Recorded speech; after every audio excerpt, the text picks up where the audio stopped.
চাই একটু বিশ্রাম করবো চলো এগিয়ে যাও ভাই তোমার মাথার উপর মোবাইল দিলাম হ্যাঁ ধরিও না আমি ভাই হ্যাঁ তুলাম এই তার পুত্র অঞ্চল গুলো মনে আছে তার কি আমি বলছিলাম কি গেলাম এই শিশু মা কোনো বৈধ কাজে লিখেছিল তাই ওই শিশু মা তার মা নেই বাবা নেই সেই এই পৃথিবী থেকে বেঁচে থাকার কোনো অধিকার নেই তাই ওই সন্তান চালক নামে পরিচিত হবে তার নাম ওই বিল্লাল বাদে সবই বালা ওই সন্তানকে আমি এক্ষুনি পৃথিবী থেকে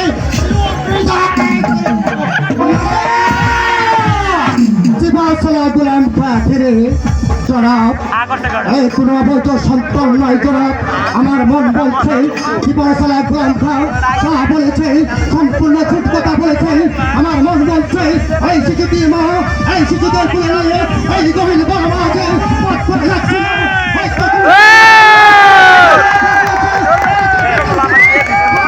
আমরা চ্যানেলে ছাড়া দিব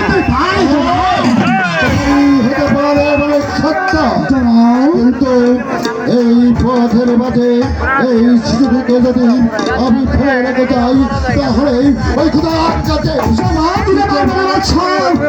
দিতে পারবে না তুমি বুঝতে পারছো আমি সামান্য একজন পাগল এখানে কি চাও শোনা পাচ্ছ তুমি এই সন্তানকে আদরের সহিত করে তুমি ওই তোমার মহাবীর মালিক সন্তানকে দান করো খোদা তোমার মঙ্গল করবে বিলম্ব করো না বাচ্চা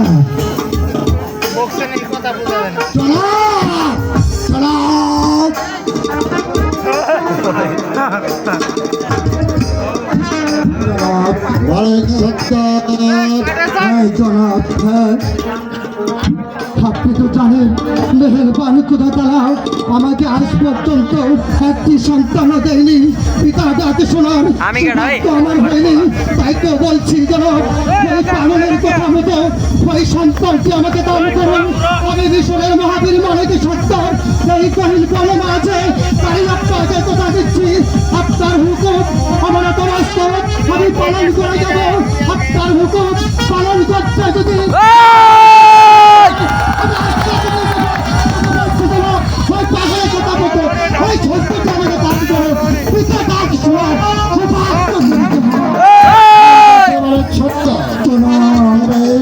আমি তোমাকে এই সন্তানটিকে দান করলাম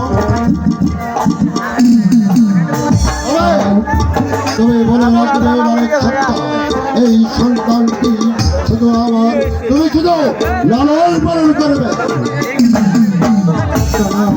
এই সন্তানটিকে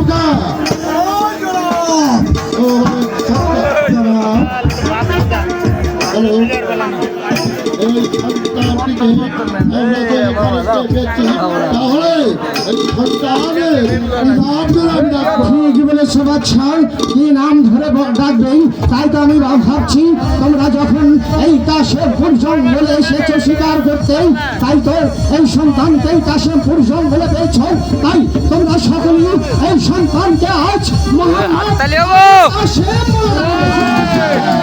নামটি ভালো হয়নি নামটি খুব সুন্দর হয়েছে পাগল এই নাম হচ্ছে আমাদের হচ্ছে তোমার সালামের বংশধরেরা কি যেন বললে বাদশাহ হযরত মুহাম্মদ সাল্লাল্লাহু আলাইহি সাল্লামের নাম তোমরা মুখ থেকে যখনই উচ্চারণ করেছ ওই তাকে দেখো যাও পাহাড়ে গাবে ঘা ঘা করে আগুন রয়েছে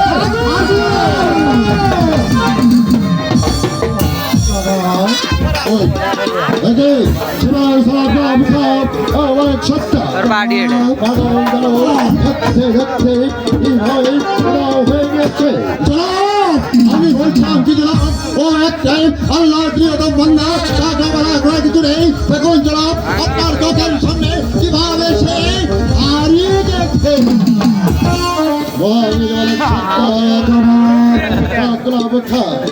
আজ আমি শিকার করতে এসে যে খোদাও আমাদের শিকার গেছে আর করতে আর কোনো শিকার হতে পারে না তাই তো আর আমরা বললাম আমরা বললাম আমি এই বলতে দেশের মধ্যে ত্রাণ করবো।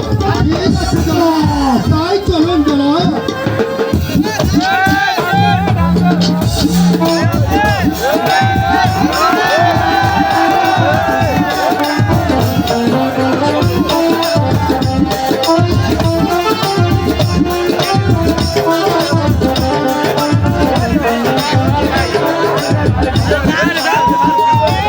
আমি গিয়েছে শিকারে কিন্তু এখন পর্যন্ত ফিরে এলো না। এত বিলম্ব সে কেন করছে?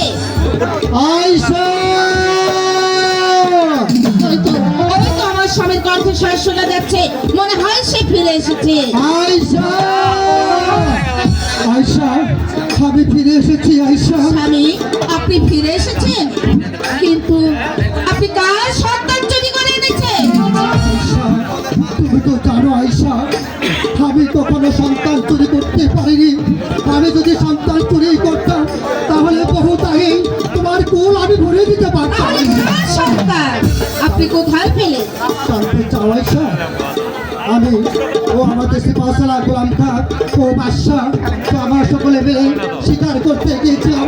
শিকার করতে করতে বড্ড ক্লান্ত হয়ে পড়ি। হয়তো একে বিচ্ছেদ দিচ্ছে বিশ্রাম করতে গিয়ে হঠাৎ দেখি এই সন্তানটি পথের ঘুরে পড়ে রয়েছে। স্বামী, আচ্ছা, তারপর তারপর কোথা থেকে যাকে পাগল এসে আমাদের বাদশাকে বললো, হে বাদশাহ, এই সন্তানটি তুমি তুলে তুলে নাও, তুলে তুলে নিয়ে তোমার মহাবীর মালিক সত্তারকে তার করে দাও। স্বামী, এই সন্তানটিকে আমার কোলে দিন। তুলে তুলে নাও। আজ থেকে আমি ওকে মায়ের আদর স্নেহ দিয়ে ওকে আমি দিন করে বড় করে তুলবো।